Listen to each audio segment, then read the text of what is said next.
Momentum Artist. It's Karen Ahuja, and I'm excited to get started on this week's lesson. I am really walking through this visual business plan to help create some basic vocabulary so that as we apply best business practices, we'll have that base and that common language to be able to talk about and refer and really make choices within our own business plans. Because we're spending so much time really defining the visual business plan and creating that, I also want to provide some examples and encourage you to start working on your own business plan so you can create a strong foundation for you to be able to make choices when we approach the best business practices. Welcome to week 4 of the visual business plan, where we're going to be talking about customer channels.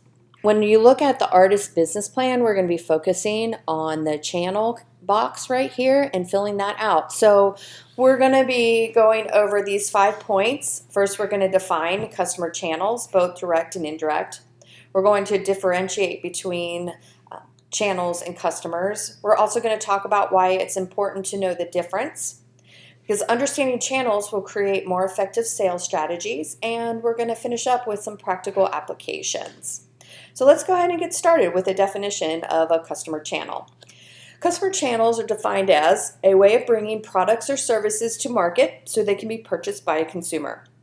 The building block that describes how company communicates with its customer segments to deliver a value proposition.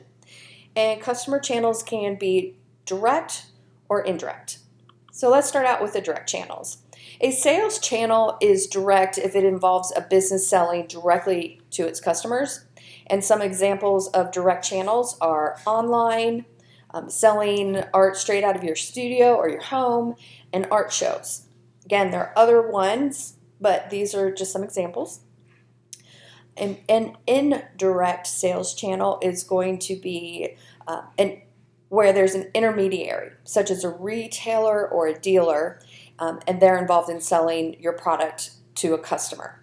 So some examples of this are galleries, art stores, gift shops, and I put a comma there because you can insert anything else you want to there.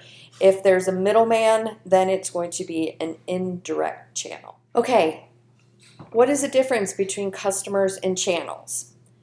We're going to go back to last week's lesson when we simplified what a customer is. So a customer is really a consumer.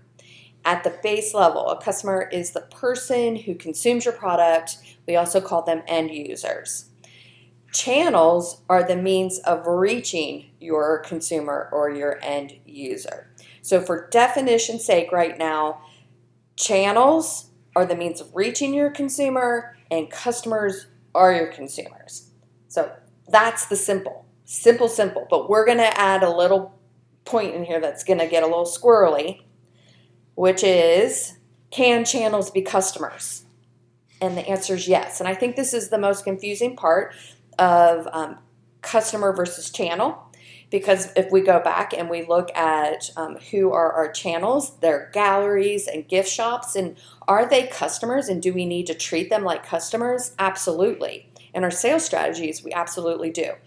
But when we can separate out what a consumer or customer is from a channel, we're going to find that we have very different sales strategies and different ways that we approach those two different customer/channels. So that's why I've spent time this week separating out the difference.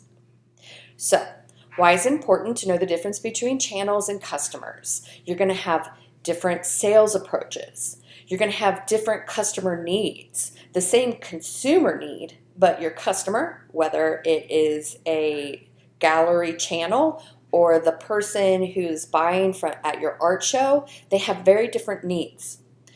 When it comes to either representing your product or purchasing your product, right? So you also have different customer education strategies. And I wanted to touch base on that because we'll talk more about this in our business practices.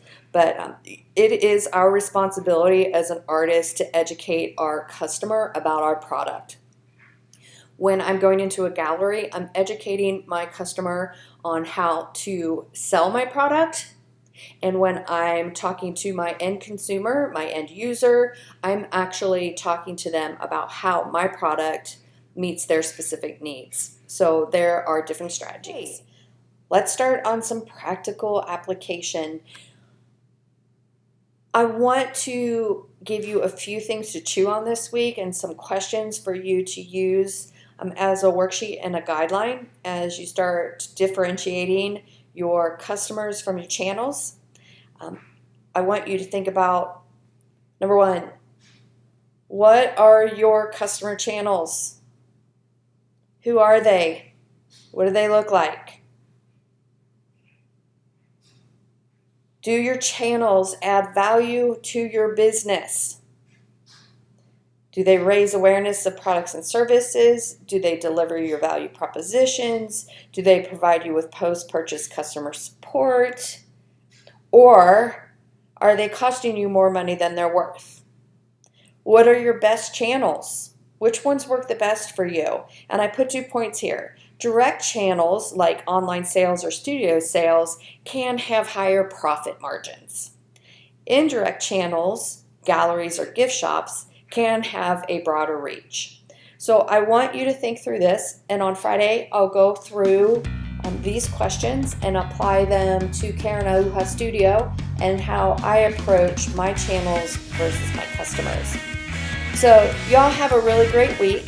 I hope that everything is a blessed and wonderful week. I look forward to touching base again on Friday. Have a great one, guys. Bye.